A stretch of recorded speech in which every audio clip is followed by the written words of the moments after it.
25 জানুয়ারি জাতীয় ভোটার দিবস উপলক্ষে ত্রিপুরা প্রদেশ বিজেপি যুব মোর্চার উদ্যোগে রাজ্য জুড়ে নবমতদাতা সম্মেলন অনুষ্ঠিত হয়। রাজ্যের প্রতিটি মণ্ডলে এই সম্মেলনের আয়োজন করা হয়। বনমালীপুর মণ্ডলের নবমতদাতা সম্মেলনটি অনুষ্ঠিত হয় শিবনগর মডার্ন ক্লাব এবং আমরা তরুণ দল সংঘের অফিসে। এই সম্মেলনে উপস্থিত ছিলেন ত্রিপুরা প্রদেশ বিজেপির সভাপতি রাজীব ভট্টাচার্য, প্রদেশ মুখপাত্র নবেন্দু ভট্টাচার্য সহ যুব মোর্চার অন্যান্য নেতৃবৃন্দ। সেই সঙ্গে নতুন ভোটাররাও উপস্থিত ছিলেন এই সম্মেলনে। আমাদের ভোটার্স ডে, আমাদের দেশের যশস্বী প্রধানমন্ত্রী নরেন্দ্র মোদীজি এবং আমাদের রাষ্ট্রীয় অধ্যক্ষ আদরণীয় জেপি নাড্ডাজি যুব মোর্চার ভাইদেরকে অনুরোধ করেছিলেন যে এই ভোটার্স ডেতে আমাদের যারা নতুন ভোটার হয়েছেন তাদের সঙ্গে মাননীয় প্রধানমন্ত্রী উনি ইন্টারেক্ট করবেন, উনি কথা বলবেন।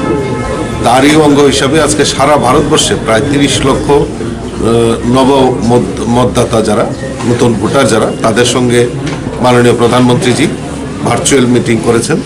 তারই অঙ্গ হিসাবে আজকে নয় বনমালীপুর এলাকায় এবং আমাদের সারা ত্রিপুরা রাজ্যে যুব মোর্চার উদ্যোগে নবমতদাতা যারা তাদেরকে এই সম্মেলনের আয়োজন করা হয়েছে। তারই অঙ্গ হিসাবে নয় বনমালীপুরেও আজকে এই নবমতদাতার ভোটারের সম্মেলন অনুষ্ঠিত হয়েছে।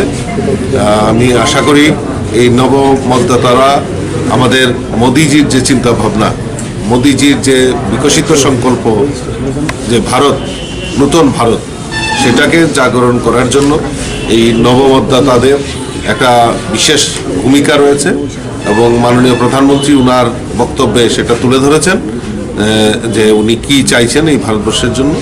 তো কাজেই নবমতদাতাদের কাছে উনি আপিল করেছেন আগামী দিন বিকশিত ভারত যে আমরা চাই সেটাতে সামিল হওয়ার জন্য উনি আহ্বান করেছেন। এই সম্মেলন উপলক্ষে প্রধানমন্ত্রী নরেন্দ্র মোদী এদিন সারা দেশের নতুন ভোটারদের উদ্দেশ্যে কথা বলেন। প্রধানমন্ত্রীর বক্তব্য সম্মেলনে উপস্থিত নতুন ভোটারদের সামনে প্রদর্শন করা হয়। मैं जानता हूं कि आपकी एज में किसी भी नई शुरुआत के लिए सबसे ज्यादा 100 स्थानों से बड़ी संख्या में डिजिटल माध्यम से, वर्चुअल माध्यम से जुड़े हैं और भारतीय जनता युवा मोर्चा की अपील पर आप सब लोग इस कार्यक्रम में आए हैं।